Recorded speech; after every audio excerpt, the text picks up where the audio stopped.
राज्यातून अंदाजे 205 ते 300 पाकिस्तानी नागरिक भारताबाहेर जातील असं गृहराज्यमंत्री योगेश कदमांनी म्हटलंय।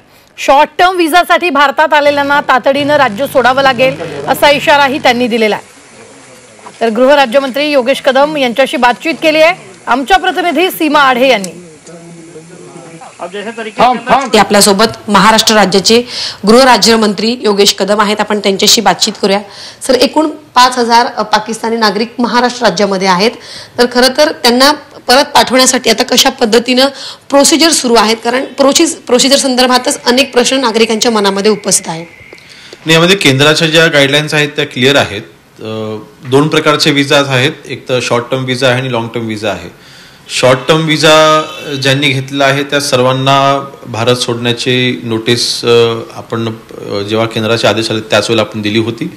तर नोटीसच्या आधारे परवाचा जो आकडा माझ्याकडे आहे तो मला वाटतं 17 की 18 नागरिक हे ऑलरेडी परवाच्या दिवशीच भारत सोडून गेलेले आहेत, ती सुरुवात झालेली आहे।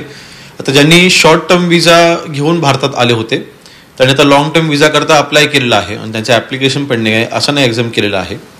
दुसरं जे लॉंग टर्म विजा घेऊन आलेले आहेत आणि ज्यांनी पाकिस्तानी पासपोर्ट सरेंडर केलेला आहे, काही ठराविक अशा केसेस आहेत की ज्यांचं इथे लग्न झालेलं आहे आणि लॉंग टर्म विजा करता त्यांनी अप्लाय केलेला आहे आणि इंडियन सिटीजन करता त्यांनी अप्लाय केलेला आहे, अशा जणांना देखील आपण ह्याच्यामध्ये एक्झाम केला, आपण म्हणजे केंद्र सरकारने त्याच्यामध्ये एक्झाम केलेला आहे।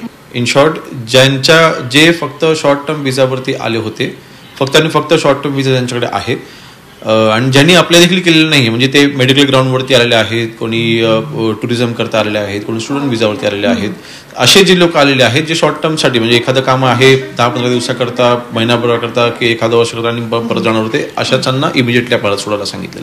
व्हिडिओ जर्नलिस्ट सुमित सह सीमा आढे, झी 24 तास, मुंबई।